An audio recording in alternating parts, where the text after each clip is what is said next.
Whoa, B. Brian R. Ladies and gentlemen, the new music that you hear in the background is not by me. I can't take the credit. That's by my co-host, my partner, my friend, Brian R. BA, and I'm James J. Train Martin, and we are your co-hosts for your favorite show for movie reviews, BW Flix, the average movie critics. Man, what's up, brother? And what's up with the music change? And I like it. I like it. I like it. What's up, Sonia? Yeah, How you doing out there? yeah. I didn't like the intro before. It was kind of meh. So I had to change it up a Yeah. little bit. And we're going to continue changing things up, ladies and gentlemen, because this is a show that's building. We're trying to get all the viewership out there. We're trying to get all you people to enjoy our show. We don't want to make you enjoy our show. We just want you to organically love our show because we love what we do. We love watching movies and we love, yes. And I'm glad you're great, sis. And hope school is going well. And we hope that you enjoy this show because we got two movies near and dear to my heart, and I know my partner in crime over there. I think he loves those movies too. They're very classic movies. Before we get into that, I just want to say thank you for all of you out there who are out there watching. I know we don't have a lot of fans out there, but I know we. I'm calling it. I am speaking it. I believe that a lot of people. This BW Flix is going to get out there to the masses, and they're going to. And we appreciate you. We appreciate you. We appreciate you. And we ask any and everybody who's watching if you can subscribe, like, and share with the people that you know, and let them know that this is a show that's coming out here that we're trying to get you, let you know what's going on. And we're going to start reviewing some new movies too eventually. But right now, we want to get people, and what I've done some research in is getting people to understand that there's a lot of classic, there's a whole library of wonderful movies and trash movies too. Some dirt movies. We're not just going to critique the good movies, but we are going to critique the ones that are just whack, as we used to say in the '90s. That's totally whack.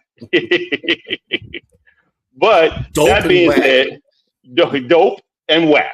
Yes. As a matter of fact, you give me an idea by saying dope and whack. We might start adding that into the mix. If you got any words, anything that you want to add to the show, or any movies like we had Yinzer and Liz add some movies in an email. We got a email address bwflix2026 at gmail.com. You can critique us. You can like us. You can tell us what movies you want to see, and we'll eventually put the movies out there, and we will give the credit to the person that gave us that movie review option or the movie that you wanted to see. So that being said, we got two classic movies we're going to review today. First one is Lethal Weapon 1 and 2.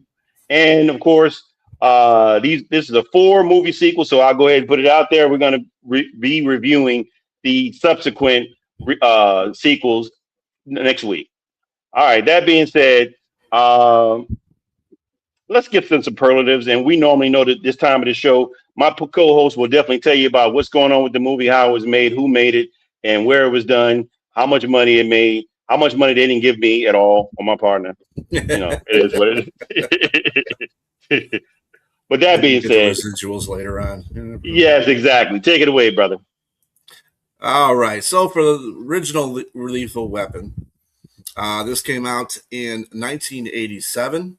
It was directed by Richard Donner, written by Shane Black, produced by Richard Donner and Joe Silver.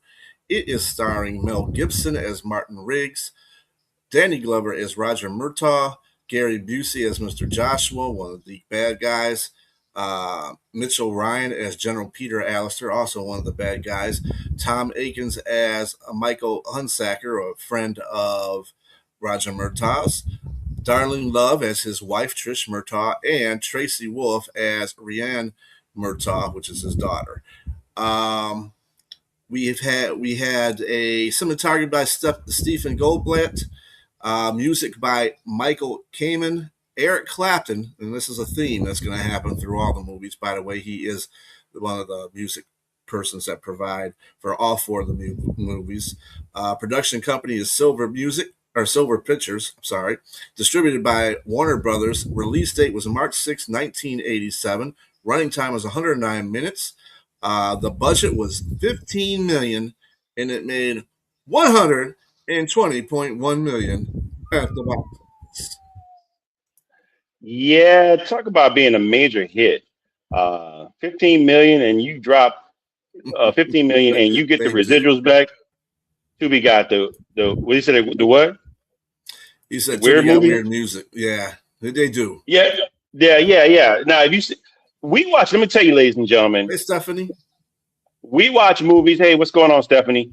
We watch movies that are the original classics. If and a lot of people get turned off by Tubi because it says Tubi originals, and there's a lot of pun and a lot of crap that goes on with those movies, and there's a lot of jabs at those movies. Rightfully so. I've seen a couple of Tubi movies, and I was like, whoa.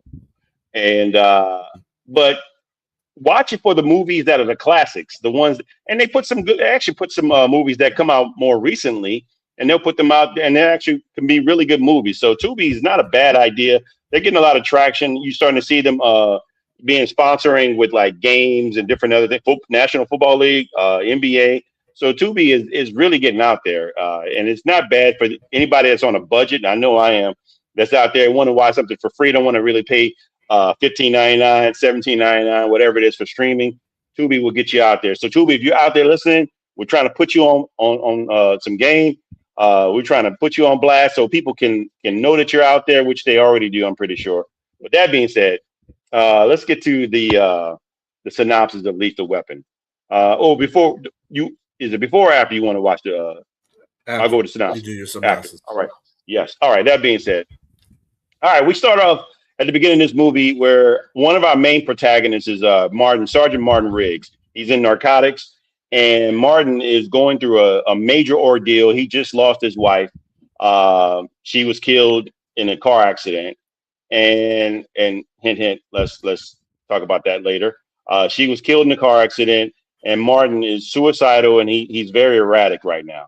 So Martin, he gets moved over into another department of the into homicide, and he teams up with our other co protagonists, and they become buddy cops. We're talking about Martin, excuse me, Roger Murtaugh, which is one of the most interesting names for a black man in a movie, in a cop movie.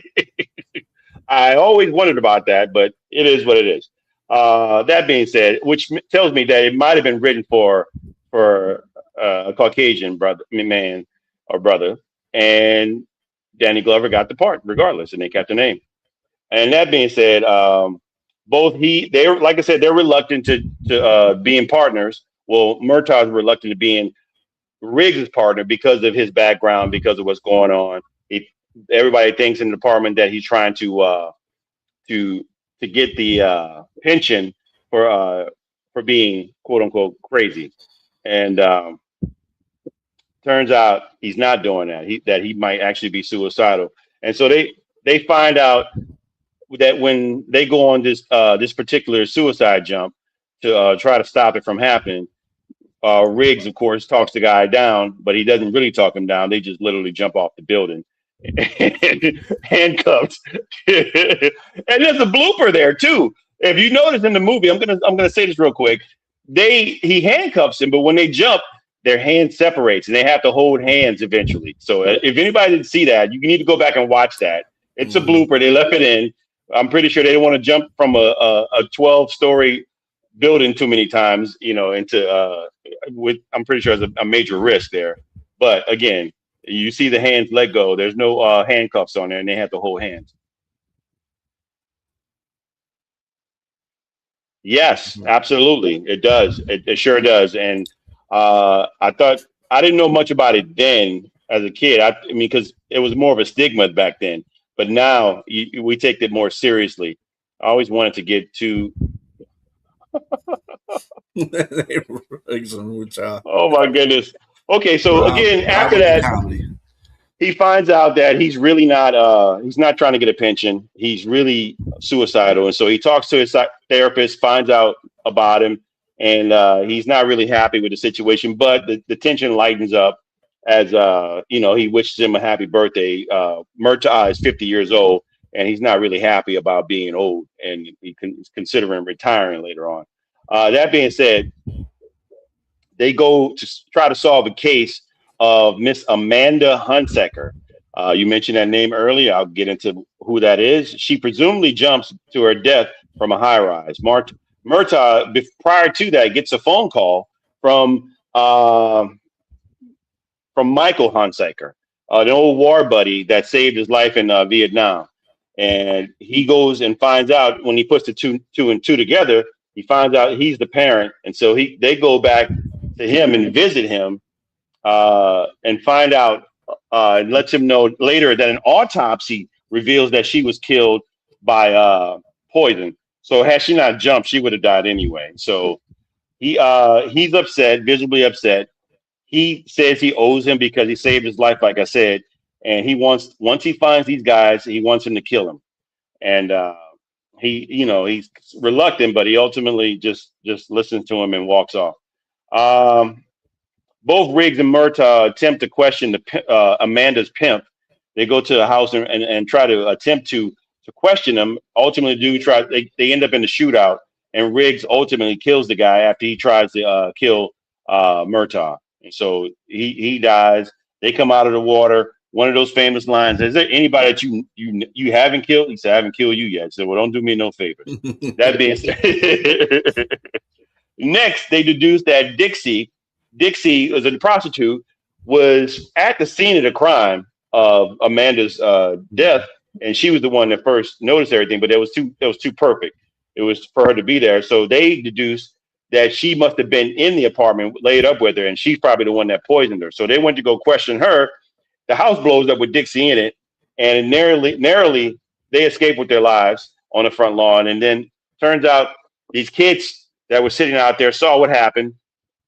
They questioned the children, and they find out that there was some big, tall white man with a tattoo on his arm, just like the one on Riggs' arm. And turns out Riggs said that's a Special Forces tattoo. So not only did they find that, they got that discovery. They also found a little device that set off the explosion, and it turns out to be stuff that was used with CIA and Special Forces. So they find out that the more further and further they get into this movie, they find out they're a little bit more deep into something more serious than what is some hooker or pornography, pornographic. I don't know even what to say with that. Someone that partakes in pornography, pornographic actress. Excuse me. Let's just say that she wasn't just doing that. It was some other stuff going on, and this is where Roger realizes that his buddy called him because he may have something to do with it. It's too coincidental. It's not for too many things to be adding up and being together. And so he goes back and questions him and deduces that he was going to squeal on them. Because come to find out, he was partaking in a big drug deal ring of heroin. Yes, a nymph. A heroin ring. And he also was laundering their money, but he wanted to get out. They knew what he was trying to do, so they killed his daughter. And he's trying to get more information. He said, "I got one more daughter. You guys can't protect her, so I can't tell you anything else." And here comes the helicopter with the guy that we were talking about, the blonde guy, tall, white, with a tattoo. He's the guy, Mr. Joshua. He assassinates Hunsaker and tries to kill the cops, but he don't. And he gets away. Riggs trying to shoot him in the helicopter. They get away. That being said, Riggs and Murtaugh are questioning some hookers on the street, and Mr. Joshua, attempts to assassinate Riggs. He shoots him. Riggs goes into a building. Through a window, the glass of the building. Turns out they think he's dead, but he's not. He had a bulletproof vest on, and that's to their advantage. With that being said, Murtaugh's family they find out that something's going on in his house. That he go to his house because they get a call that a description of his daughter's boyfriend. So they find out he gets killed. So they hurry and get to the house. He gets a message. They kidnap his daughter, Rianne Murtaugh. That being said, they still think that Riggs is dead. So they both figure out they're going to have to get a little dirty with this. Riggs hides in where they agree to meet with his rifle, and Murtaugh shows up with a grenade. He shows up with a grenade. He threatens to kill all of them if they don't let the daughter go. And Mr. Joshua shoots Murtaugh in the arm. He drops the grenade. They run. It turns out to be a smoker. And once the smoker shows up, this is where Riggs start popping off all these guys. Riggs was for anybody that didn't watch the movie. First of all, we give spoilers. If you want to continue listening, continue to listen.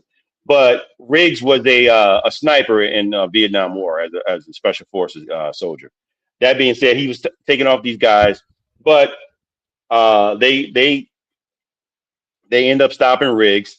General McAllister sneaks up on him and stops him, and the rest of the crew that's still alive, they surround Murtaugh, and his daughter was trying to escape in the limo that she arrived in, and they stop her too. And so they torture Riggs and Murtaugh to try to get information out of them. They thought, which he did, Hunsaker would give information to them regarding their nefarious activities.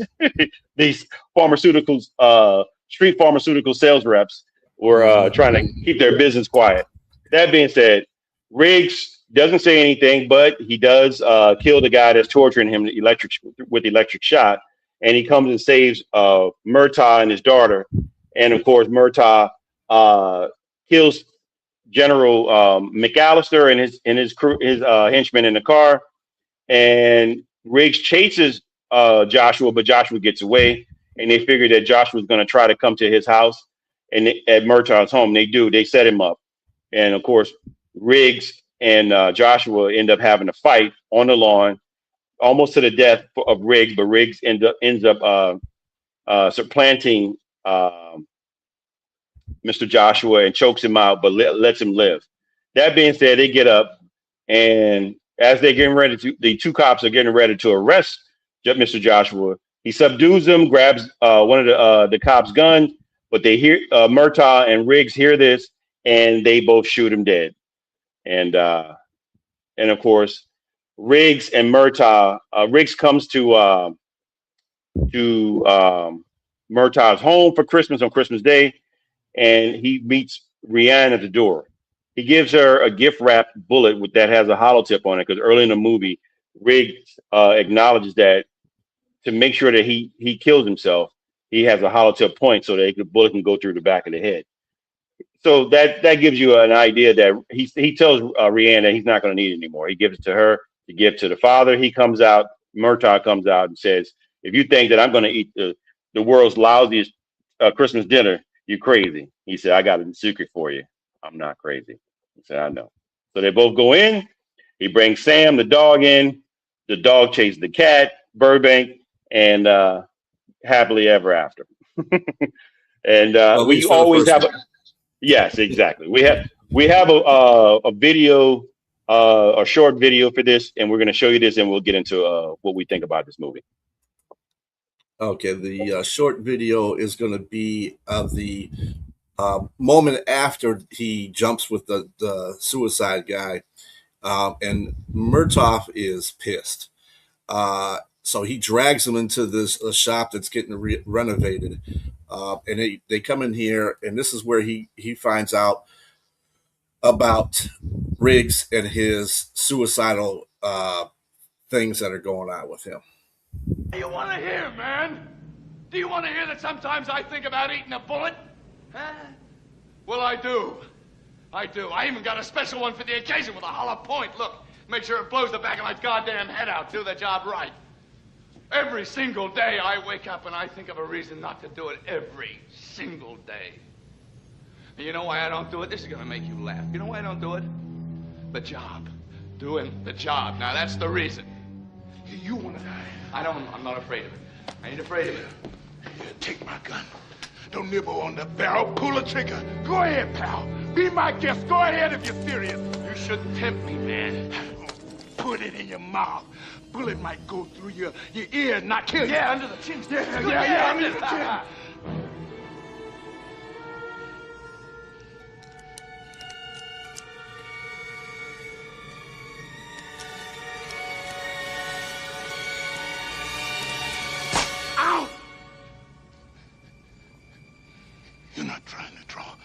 Psycho pigeon. You really are crazy.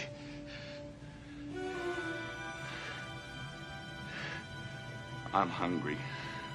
I'm gonna go and get something to eat.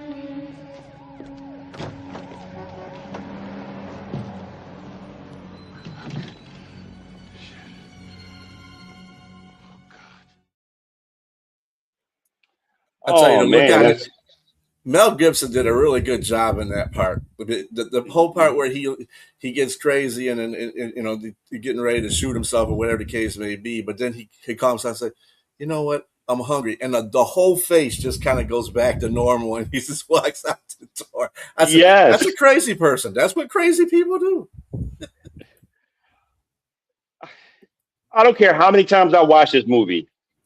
That scene right there lets me know that we can all be vulnerable. We can all be very vulnerable, man, in times in life. And you can be, I mean, you obviously you see he's a guy that's been through a lot already prior to getting married. Let's not exclude potential PSTD. You know, a Vietnam vet who's a special forces sniper. I mean, war differently. It was war back then was fought differently. So we're talking about a lot of guys dealing with a lot of different things, but I mean, I love the chemistry between both those two actors. And let's get to it. Let's get right to the questions. I mean, I always ask these questions. How's the directing? How's the acting, editing, and cinematography? Specifically directing, I thought Richard Donner did a fabulous job with this movie. I thought he tells the tale of buddy cops from the beginning to the end near flawlessly. You create characters, the development of characters. Two guys. You see two different tales here, and you two different tales of from beginning to end of them and how they meet, how they interact with each other in the beginning, how they become like like a part true development of family and partnership.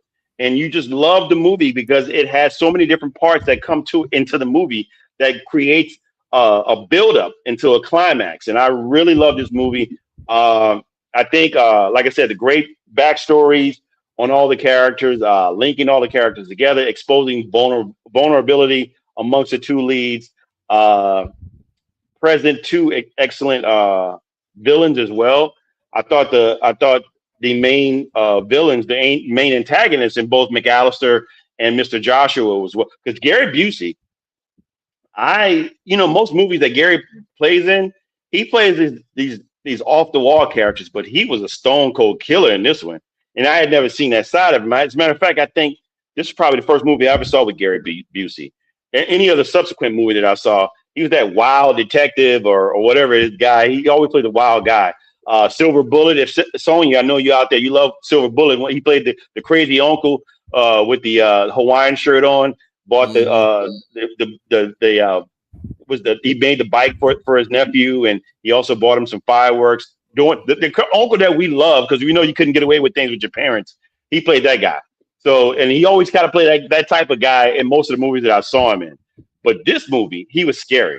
He was very scary as a villain. Like the part when he was in the guy said, "Where do you get that guy? Psychos are us." When he lights his arm on fire and everything, is like, oh my goodness. It's like, you guys, you're far out there, man. I love this movie. But yes, uh, editing, I thought it was great. I mean, I'll say all my stuff and you can say all yours regarding all this stuff. Cinematography, I love the dark scenes of it. I love how it goes into like daylight and then night, and you have all the different the places, and it's Christmas time. Above, among all this stuff is Christmas time. Kind of reminds you of all this crazy stuff going on, like with Die Hard and Bruce Willis. Probably another movie we can review at some point.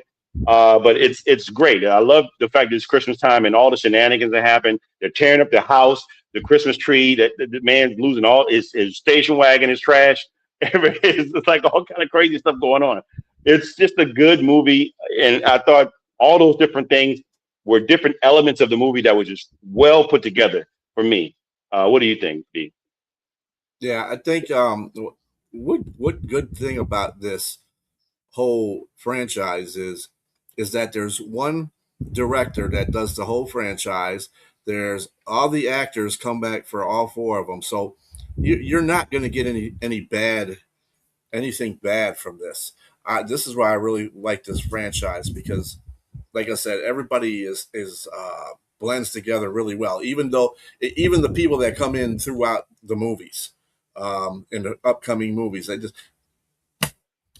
Busey, again, he's been in a lot of good movies as well, and he's played some. You're right, some odd characters, but he does play the bad characters pretty well, though, when he is a bad guy.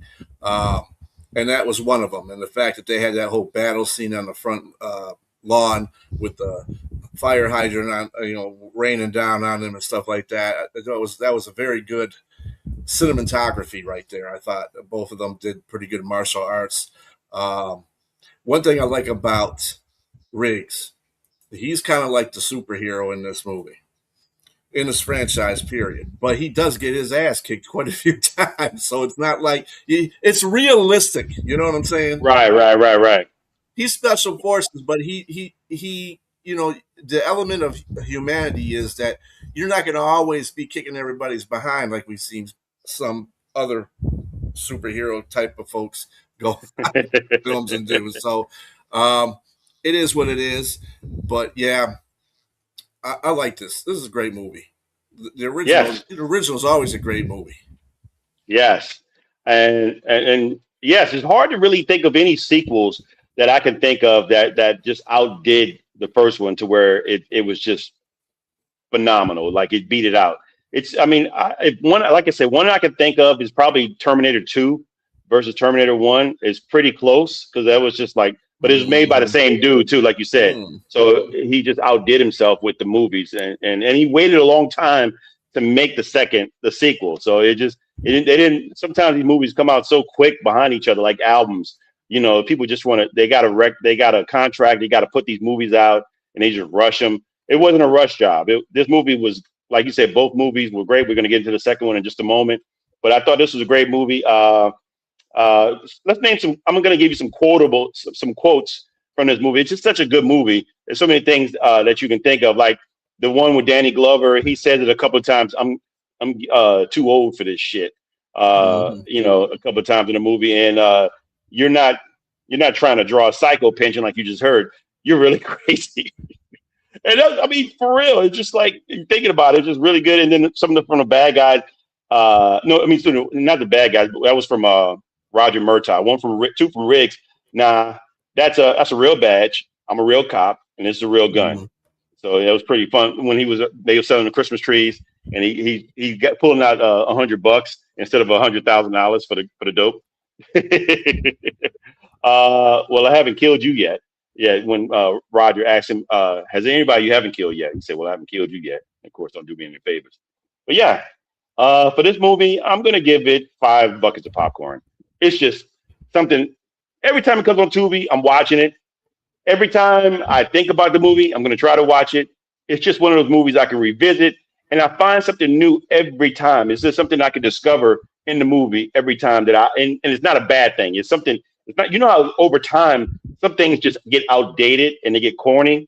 This just isn't that movie. It just seems to be hold up because again, they have a lot of core things in the movie that you can always touch on, no matter what era in life you're in. That vulnerability, that caring spirit, the anger, so many different emotions in the movie that you just can touch on. Everybody can relate to. But I like the movie. I give it 5, and I'm going to let you go ahead and name your rating, sir. Yeah, I'm going to give it 5 too. I like the movie a lot. Like I said, the originals are always usually pretty good. And then and this launched, to this day, it launched Danny Glover's line, "I'm getting too old for this shit," and I'm telling you, he uses it a lot in other movies that he's in. As a matter of fact, Maverick, a movie that him and Mel Gibson were in, he said that, and they both look at each other. There's a little scene where this is a Western, so we're looking at each other like, "Don't I know you from somewhere? No, come on, do I know you from somewhere? No." And then he says, "I'm getting too old for this shit." So he has a lot. Danny Glover has a lot of pictures. In fact, in Predator. When he was in Predator, he used that line as well because he's up there trying to look for the predator. He's going up, down, low, all around. And he goes, I'm just too old for this shit. I don't feel like looking for this dude. So, and it's been used by countless actors and mostly men over the course of the time after these movies have come out. So it's a one of those quotes, and everybody's, to this day, I think even the people of this millennium, this century, know what that means now and who says it. So Right. it's a good carry-all. But the franchise itself, starting with this movie was really good. We got to see a lot of vulnerabilities between Riggs and the fact that his wife got killed on the way home from dinner that he was supposed to be at, but because he was working, he shares this information with Murtaugh's wife in the kitchen when he's doing that. So that's part two. Let's get into anyway. Yeah. Let's get into that. Yeah. Actually, I thought that was part one. No. That's when they're living with him. Yes, exactly. Okay. So anyway, speaking of yes. two. Yes. Speaking of two. Great segue, brother. That's a great segue. And that being said, let's just get into the superlatives of Lethal Weapon 2, ladies and gentlemen. All right, Lethal Weapon 2. That one came out in 1989, 2 years after the original. Again, directed by Richard Donner, which is always a good thing because you want to keep that consistency going. Screenplay was by Jeffrey Baum. Story by Shane Black and Warren Murphy. Produced by Richard Donner and Joe Silver. Again, starring the original cast, Mel Gibson, Danny Glover, and we have Joe Pesci as Leo Getz, because Leo's Getz when you ask. So Joe Pesci. Hey. I love that about him. Josh Ackland. Josh Ackland as the South American diplomat Arjun Rudd. Derek O'Connor as Peter Vorsted, which is his right-hand man. Patsy Pensta as Rika Van Den Haas, or as Riggs called her, Haagen-Dazs. Darlene Love is Trish Murtaugh. Tracy is Rianne. Mark Roston is Hans. And so forth and so on. Dean Norris is Detective Kavanaugh. He's the one that says, you can read the sign, can't you, Murtaugh? Well, it's Murtaugh is, not Murtaugh, but Riggs is smoking in the office. And he's like, can you read the sign? He said, yeah, it looks like this one. And I don't give a fuck. That's what he says. Like so anyway, I don't give a right, exactly. So cinematography done by Stephen Goldblate, again, another guy that's carried over. Music by Michael Kamen, Eric Clapton, and David Sanborn this time. Obviously, the sax has to come from somewhere. Silver Pictures was the production company, distributed by Warner Brothers. This release date was on July 7th, 1989, 114 minutes running time. The budget was $30 million. Check this out. This is a sequel. Okay, this is a number 2. It made $227.3 million. It actually did better than the first one. What was the budget? The budget was $30 million. The box office was $227.3 million. So it made 7 times what it was supposed to, what the budget was. That's pretty good. Wow. Okay. Well, let's get into the movie and let's talk about it. For those of you out there who are just watching the show, just tuning into our show, we are talking about Lethal Weapon 2, and we give spoilers. So if you have not watched this show before, if you're out there watching and you don't like spoilers, I'm going to just tell you, don't watch the show. Because we try to let you know, go ahead and watch the movie in a week in advance. That way you can come on, we can all discuss it, and you can leave your comments about the movie and different things like that, and we engage, we interact. That being said, it's 2 years later after the first movie, and the cops are in hot pursuit of Hans. You mentioned Hans. He's in a red car, and eventually he crashes and he escapes narrowly with his life. But they open the trunk. They find what's called Krugerrands. Krugerrands are gold South African coin, and they're chasing a drug dealer, but they see Krugerrands, so it kind of leads them to think, okay, they got to find out where this money came from. So Hans, because he lost the coins, the consulate general, Arjun Rudd, or Aryan, as Riggs likes to say, the Aryan nation, And Agent Vorstad, they kill Hans. And to get the police off their trail, Vorstad was told to give them a warning. So the warning is, ladies and gentlemen, Vorstad goes to Murtaugh's home and duct tapes him and his wife in their bed and threaten them and threaten their family, his children, and just say, stay away from what's going on. Don't try to get too close. And so they leave because they're masked. So they don't know who they are. They just have weird accents. What's going on? What's going on, Liz? Ladies and gentlemen, that's the favorite of this gentleman over here. All right, that being said, so like I said, they break into their house, they tie him up and give him a warning. Captain Murtaugh warns both Riggs and Murtaugh. Oh, no, excuse me. He doesn't warn them. He gives them to take them off of their job and give them a break. He puts them on a light duty of a witness protection duty. And this is what we're getting into. This is of Leo Getz. So Leo Getz is at a hotel. They go to Leo Getz's hotel. He lets them in. And of course, he said, like you said, it's Leo Getz. Whatever you ask for, Leo Getz. Yeah, Leo Getz. Yeah, that being said. And they talk to him and ask him why are they in there doing it. Turns out Leo is laundering money for some gangsters, which turns out to be the South African connection there. And he starts skimming money from him, but it turns out he embezzled over $500 million away from them, which shocked the heck out of both Riggs and Murtaugh. And so while learning this, one of Arjun's men shows up disguised as a bellboy to try to assassinate Getz. And Riggs and Getz get into a struggle. They go out the window. Ladies and gentlemen, they're about 7 floors up. They fall out. And to Murtaugh's surprise, he's like, his face is always shocked, just like when they jumped off the building. Here we go again. They're jumping off and fall into a swimming pool. And of course, Riggs is punching the heck out of Getz in the face because he can't really see him because he thinks it's the other guy. The other guy gets away. And Getz, turns out he knows the address of a place that they visited, this house, and they end up going to this house. It turns out to be the house is the place where all the guys were, the South African guys, where they're laundering the money. They're trying to wash the money. They get into a shootout there, and eventually the guy that he recognizes from the hotel escapes into a tow truck.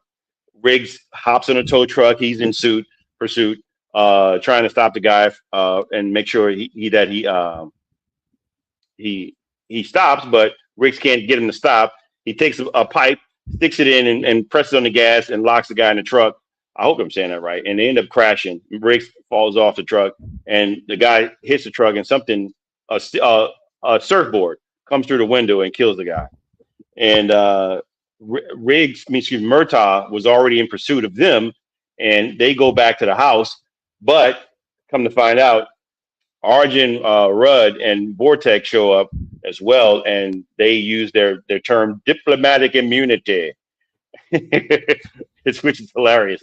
And the police, LAPD, can't do anything because they find out, that the soil that they're on in that house is South African soil. So they're immune from any type of crime or anything like that. But Riggs lets him know he's going to be watching him. So what happens is Riggs and Murtaugh harass Arjun Rudd wherever he goes, including at his place of business. And let me see. Sorry. So they harass them, and Riggs, one of the young ladies.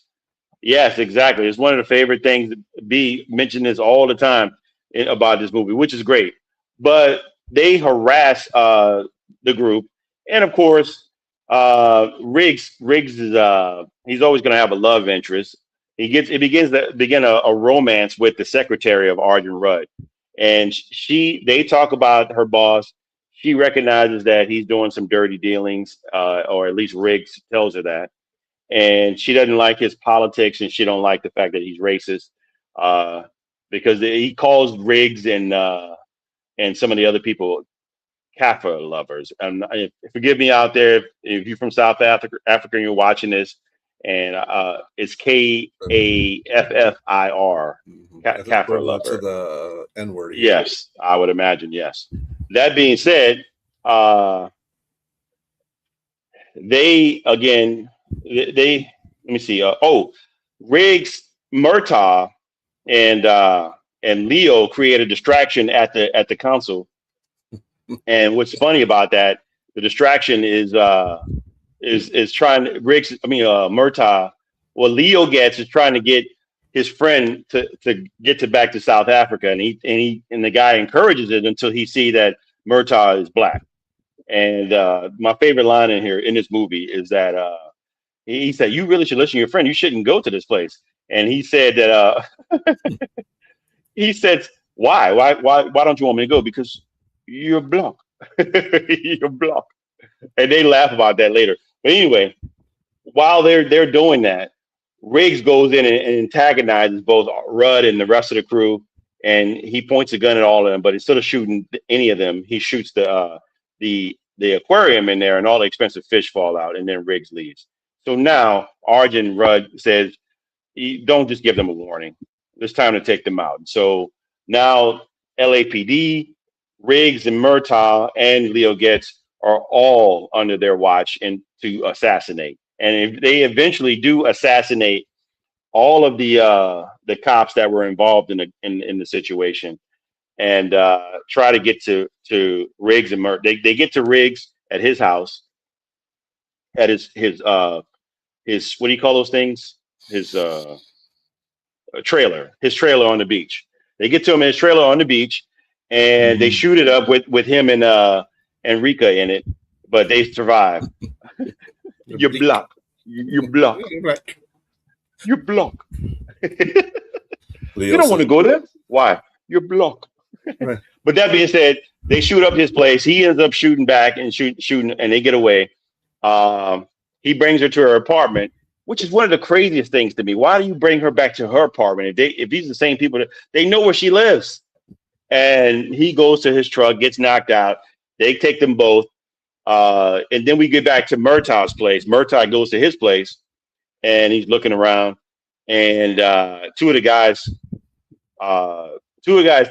they kidnap Leo, and two of them try to kill Murtaugh, but Murtaugh kills him with a nail gun. And Riggs is sitting there, and it comes Vortek admits to him that he killed his wife, and then he antagonizes him by saying she died a slow death. So Riggs is already tied up, and Riggs has a situation where he can dislocate his shoulder to get out of things. Early in the movie, he made a bet with the cops that he can get out of a straitjacket, and he did by dislocating the shoulder, and he got out of it. So they throw him in the water, in the ocean. He dislocates his shoulder. He gets out of the thing that's tied him up, and before he goes up, he sees that Rika, her drowned body in the water, and so he goes up, kills those guys violently, the guys that are still up there, and he tells Murtaugh what happened. He's distraught. He tells him that they killed his wife, that they killed Rika, and also he's ready to take out revenge on that situation, on them with that situation, and what happened to their fallen brethren. And yeah, that was terrible in that movie. I'll be honest with you. But Riggs and Murtaugh, they meet up on the road. He stops him, and Riggs has a plan. So he's pulling on the house and Murtaugh goes in, and once the house begins to collapse, they start coming out, and Murtaugh starts tagging him. They save Leo because he was being tortured, trying to get information out of him.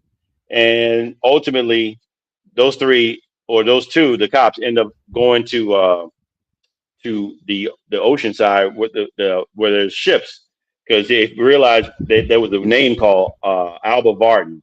And Murtaugh couldn't remember where that came from, but it turns out he looked at the video. That's where he went back to his house to see that he took a trip with his boat, and he saw that boat, Alba Varden, so he knew it was a boat. So they went out there, and of course they look into this container that has all the money, but they get locked in there. They get locked in. The container's getting ready to go on to Alba Varden, and what's unbeknownst to us, that there's a Mercedes in there. They rev the Mercedes up. It crashes all the money out and the Mercedes into the ocean. This pisses off Arjun Rudd, or Aryan Rudd, and they said, make sure they're dead.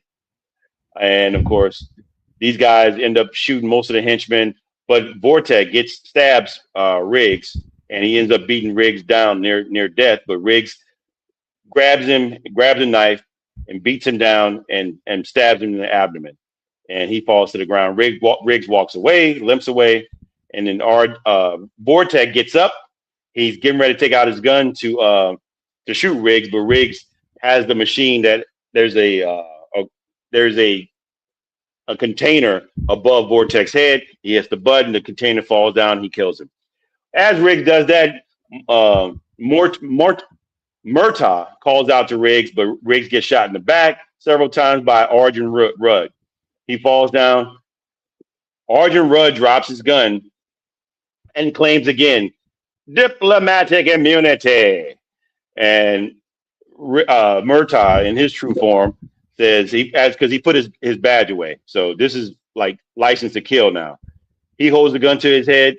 Points his gun at him and shoots him in the head. He said, "It's been revoked." And of course, he goes down there, checks on Riggs. He thinks Riggs is about to die. Riggs is not going to die. They both laugh at a few things that happened there, and of course, the movie's ending with their friends, brethren, and like the cavalry coming in. The end. All right. So we got a video for this. Let's try to get the video in real quick. We got short on time here because we got a bio as well. So let's watch the video. Go ahead and show us the video, B. Okay, real quick, there was a couple of things in that movie that we kind of passed over just to get to the guts of the movie. But one was the scene where they came and hooked a bomb up on the toilet. Or Murtaugh was taking a dump, and he was all alone at home. Fortunately, he was all alone at home, and it was time. His kids were knocking on the door, and his wife wasn't, telling him to get out the bathroom and stuff. So he was enjoying his time, reading his magazine, and then he looked down, and he looked at his toilet paper, and was like, "Uh-oh, boom, you're gone." Check this out. I'm gonna have to get some help, man. Hey, no way. What? Man, hey, I'm on the toilet. Give me a break, man. Roger, this is serious. I gotta tell the bomb squad. I gotta get Jarvis and the boys in here. Bomb squad? Yeah.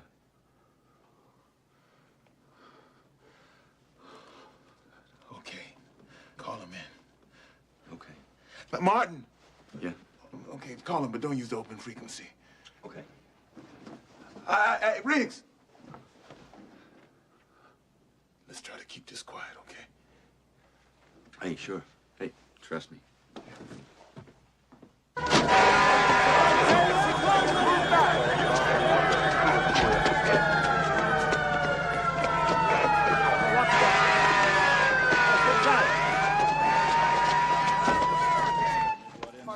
Excuse me, please. Please. Officer, an escort is really not necessary. I know you're a Excuse me. psychiatrist, but look, it's not a pretty sight, you man. Officer, I have helped policemen through some of the most traumatic moments of their lives. Believe me, there is nothing in this room that I cannot handle. I was wrong. Excuse me. Riggs. Oh, I should have known. Where there was one, there's the other.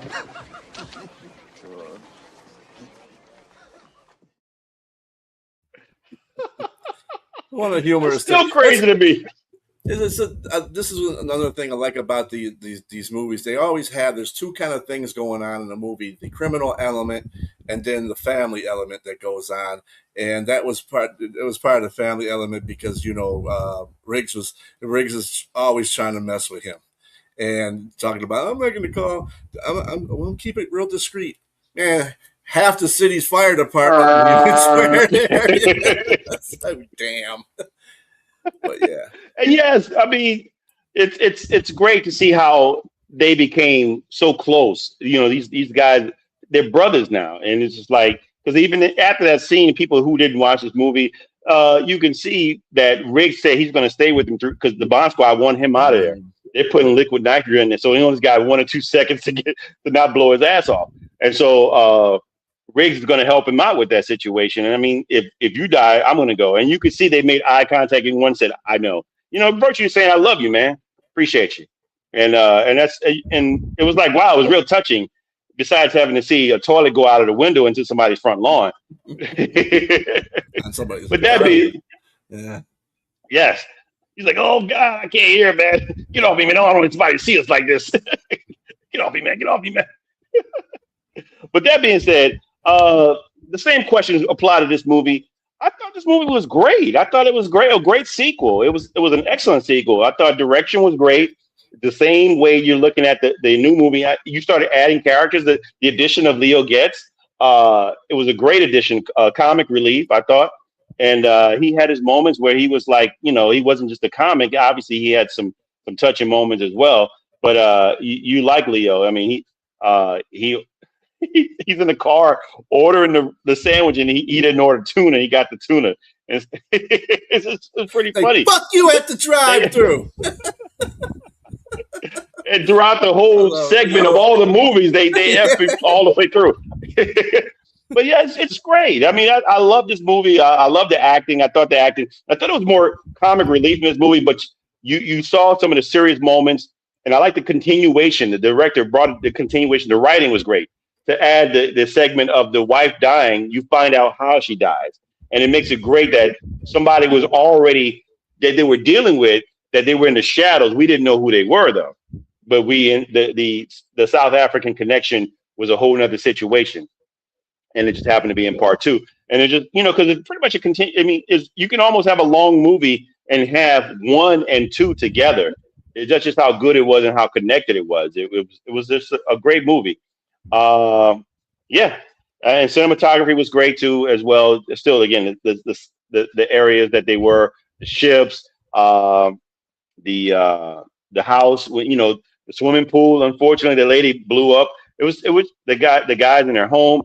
I mean, it was just a lot of great parts of this movie. I can't say enough about it. I'm not going to make it too long here, but again, I thought it was everything: the acting, the editing, the cinematography, and directing was very good. Yeah, I agree on all levels. I think the comedy really worked well. Again, like I said, with the criminal element that was going on in the film, the fact that his daughter, Murtaugh's daughter, was doing condom commercials, and, and then they left a rubber tree, well, a bunch of condoms on a tree, and they called it a rubber tree, and he even had a laugh at that. He goes, "Oh yeah, I forgot. You don't use those. You're too old for that shit." That's what Rick said to him. That was great. That was a great line. So yeah, I mean, there was a lot of good count. And let me tell you something. Joe Pesci did an absolute fabulous job of this character, because we all know Joe Pesci is the gangster. Right. I think the other movie that I liked him is when he was the lawyer. But this one right here showed his comical side, and the fact that he can be really, if you looked at his character, it was like he's a little wimp, because he was like, trying to get into things, and people like, no, like they were just strong arm him. Okay. But yeah, this is a great movie. And I would say it's about equal to or better than the first one. Yes, and speaking of which, I mean, does it hold up? Yes, I think it's a great, like I said, great continuation of a sequel. It added a great character in Leo Getz. I thought Leo Getz was a great addition to the movie, and a great addition to the whole series. That being said, I give it 4 buckets of popcorn. I know we don't do 4.5 here, so I would like to give it 5. I thought it was just a little bit short of the original movie, but nonetheless, a still great movie. Yeah, I'm have to give it another 5, man, because sure in the first one, but yeah, for sure. I mean, I'm not mad at that. Again, with the director and the main characters that come back for the second one, and then they add people in there, it just seems like everybody has the chemistry in this. And they even bring back the girl, the psychiatrist that was in the first one too, and she's always trying to find out what's going on in Riggs' head. And to me, she didn't look like she knew how to do her job very well, to tell you the truth. But whatever. Paranoid Danny Glover in the first one, Murtaugh in the first one, talking about, he might go off at any damn time, and he might take you with him and stuff like that. I'm like, man, come on, don't be doing that. You shouldn't be doing that to nobody's partner, or telling them that. Yeah, I got excellent, awesome. Yes. All right, so great movie. We got 2 more to go in that regard, but we're going to talk about a bio of One of the actors, Danny Glover. Danny Glover was born July 22nd, 1946, in San Francisco. He is an actor, producer, political activist. He's been married twice and twice divorced. He's got one child. As a young person, he had epilepsy. But he hadn't had a seizure since age 35. And Danny Glover is 80 years old, so good for him that he hadn't had that. He went to San Francisco State University in the 1960s, but did not graduate. He later studied and trained at the Black Actors Workshop of the American Conservatory Theater. And despite having, it's known, stated himself that he had dyslexia. Despite having that, he's going on to have a brilliant career. His breakthrough was before his breakthrough, he started in 1979. He was actually in, which I saw that movie, but I don't remember him in there. But he was in Escape from Alcatraz with the starring Clint Eastwood. Do you remember that? Mm-hmm. You remember him in it? Yep. I gotta go back and look at that. I saw it one time, so it's on Tubi. So I'm gonna go back and watch that movie. That being said, I've only saw it once. It is good, but I need to watch it again. I just don't like too many prison movies. Man,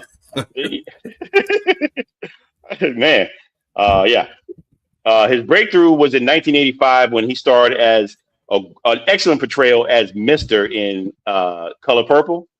In the same year, he was also in Witness and as Lieutenant James McPhee and Mal in Silverado, which I thought both those movies were great. He would then cement his legacy as the character Murtaugh or Roger Murtaugh in Lethal Weapon. And of course, he had subsequent stints in the movies in 1989, 92, and 98 in all those movies. He also received an Emmy nomination for his portrayal as Nelson Mandela in the same name, Mandela, in 1987. He earned top billings in the blockbuster Predator 2, if you remember that, in 1990. He was in To Sleep with Anger in 1990 as well. He was in Grand Canyon in 91, Bofa in 1993. His directorial debut was in the 94 in the movie Override. He was also in Angels in the Outfield in 1994. He even lent his voice to acting in The Prince of Egypt in 98, Ants in 1998, and Our Friend Martin in 1999. He was in the movie, Freedom Song in 2000. He was in The Royal Tenenbaum in 2001. He was also Detective David Tapp in Saw in 2004. I can't believe Saw came out in 2004. Wow. Sorry to Bother You. He was in 2018. Last Black Man in San Francisco in Indy in 2019. He was also in Jumanji: The Next Level with Kevin Hart and The Rock in 2019, Dwayne Johnson. And he's been diagnosed with Alzheimer's, for those of you who don't know. Him and his family are managing right now, but at 80 years old, he's been done. So my prayer go out to you, Danny Glover, and I salute you, sir, for all the great things you've done and contributed not only as an actor, but as an activist as well. We appreciate you, sir. So that being said, we have two other movies that we will be talking about next week. And as we mentioned before, they are the subsequent sequels in Lethal Weapon 3. And yes, that's okay. I think the viewers know Lethal Weapon 3 and Lethal Weapon 4. That being said, yes, this is one of them, right? Yes, we can do a redo. Deja vu. That being said, anybody out there, if you don't know, watches BW Flix and the Average Movie Critics on every Tuesday at 8 p.m. If you got any questions, you got any critique or anything you want to leave, any movies you want to leave it down in our email, bwflix2026@gmail.com. Again, that's bwflix2026@gmail.com. And please like, share, and subscribe. Watch us on YouTube, Facebook. Where else do we show? Is those two? Just those two? Live? Facebook, wherever people share us to, too. So it can be wherever people share us. I'm sure Sonia, when she shared us, we were on a bunch of platforms, too. So. Yeah, so we're live, but you can also watch us on YouTube on the Mac McGrath podcast. Please, thank you. And we love you all. Thank you for tuning in, and we'll see you next week. God bless.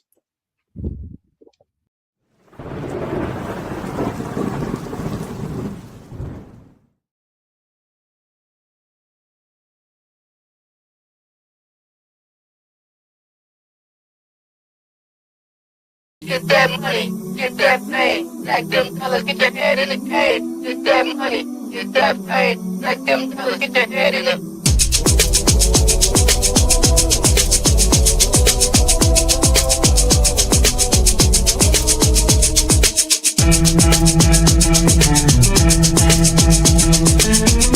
Thank you.